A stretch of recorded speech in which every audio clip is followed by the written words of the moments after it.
Book of Acts chapter 17. Continuing their journey, they passed through Amphipolis and Apollonia, eventually arriving in Thessalonica, where they found a synagogue of Jewish worshippers. Following his customary practice, Paul entered the synagogue and for 3 consecutive Sabbaths engaged in discussions with them, skillfully using the scriptures to argue his point. He emphasized that the Messiah had to suffer, rise from the dead, and that the Jesus he proclaimed was indeed the Christ. As a result of Paul's efforts, some of the Jews believed in his message, as well as a number of devout Greeks and several prominent women. However, those Jews who did not accept his teachings grew envious and enlisted some unruly individuals from the streets to create chaos in the city. They formed a mob, assaulted the house of a man named Jason, whom Paul and Silas were staying with, and attempted to bring them before the public. When they couldn't locate Paul and Silas, they seized Jason and some fellow believers and brought them before the city authorities, declaring, "These men who have caused turmoil all over the world have now come here, and Jason has welcomed them into his home." They oppose Caesar's decrees, asserting that there is another king, Jesus.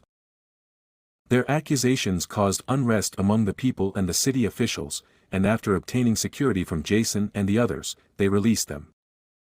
The brothers promptly sent Paul and Silas away by night to Berea, where they entered the synagogue of the Jews. These Bereans were more noble-minded than those in Thessalonica, eagerly receiving the message and diligently examining the scriptures daily to verify its truth. As a result, many of them believed, including numerous respected Greek women and men. News of Paul's preaching in Berea reached the Jews in Thessalonica, and they came to stir up trouble. To ensure Paul's safety, the brothers immediately sent him to the coast, but Silas and Timothy remained in Berea. Paul was escorted by those who had taken him to Athens.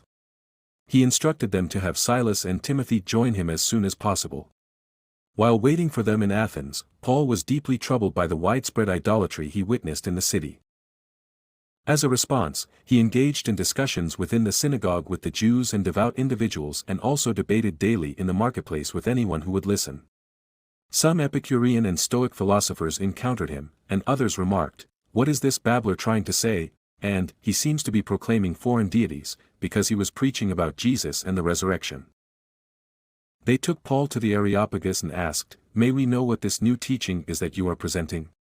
For you are bringing some strange ideas to our ears, and we want to understand what they mean."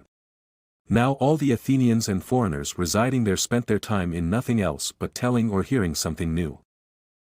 So, standing in the midst of the Areopagus, Paul addressed the Athenians, saying, "Men of Athens, I see that you are very religious in every way.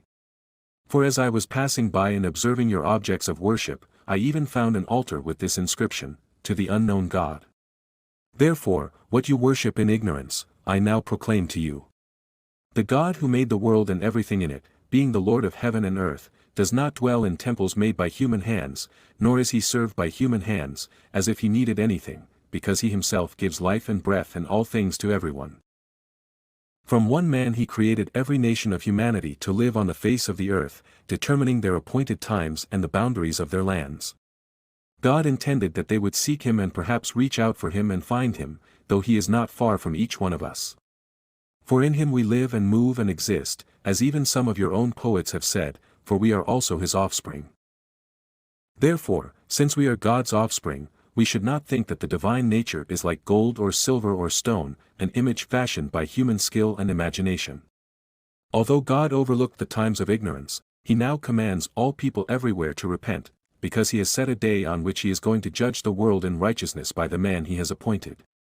He has provided proof of this to everyone by raising him from the dead." Upon hearing about the resurrection of the dead, some people mocked Paul, while others said, "We want to hear you again on this subject."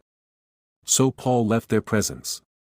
Nevertheless, some men joined him and believed, including Dionysius the Areopagite, a woman named Damaris, and others who were with them.